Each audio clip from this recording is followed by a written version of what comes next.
I came home on a Sunday evening. My bag still smelled of campfire and rain. When I opened the door to my room, it wasn't my room anymore. The bed was gone. My desk, my books, my life vanished. In its place stood an easel splattered with paint, the air thick with turpentine. "She needs the space," my mom said from the hallway. "Don't be selfish," my dad added without looking at me.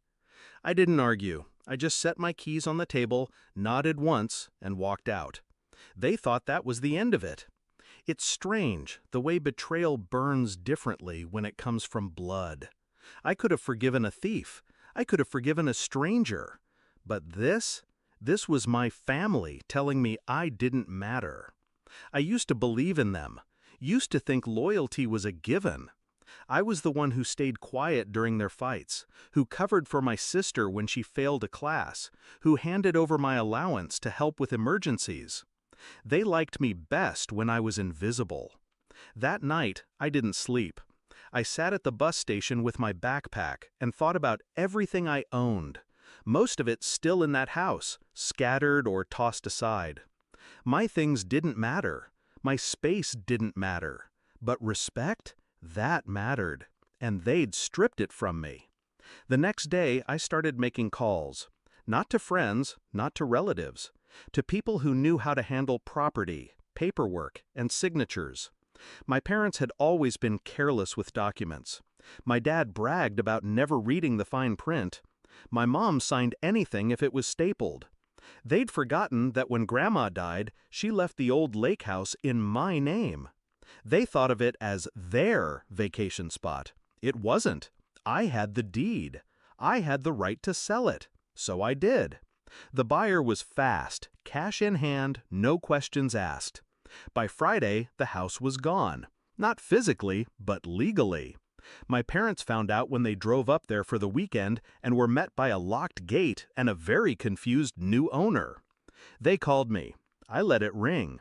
Then they texted, "What did you do?" I replied with 3 words. I needed space. They came back furious. My mom's voice was shaking, more from disbelief than anger. That was our family property. "No," I said, "it was mine. You should have read the will." They threatened to sue. I told them to go ahead. They did. Court was quiet, almost boring.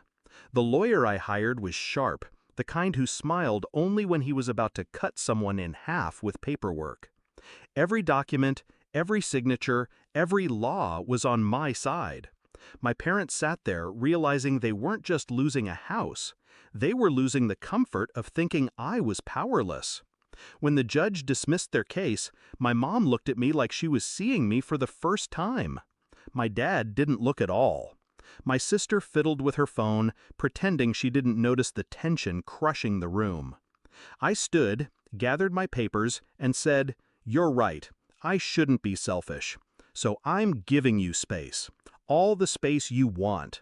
And I walked away. I never went back to their house. They kept calling for a while, then they stopped. People ask if I miss them.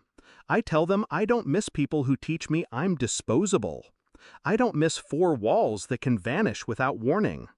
The lake house paid for my own place, my own bed, my own keys. And the best part? They can't take that away. Because now they know I may be quiet, I may be patient, but I am never powerless.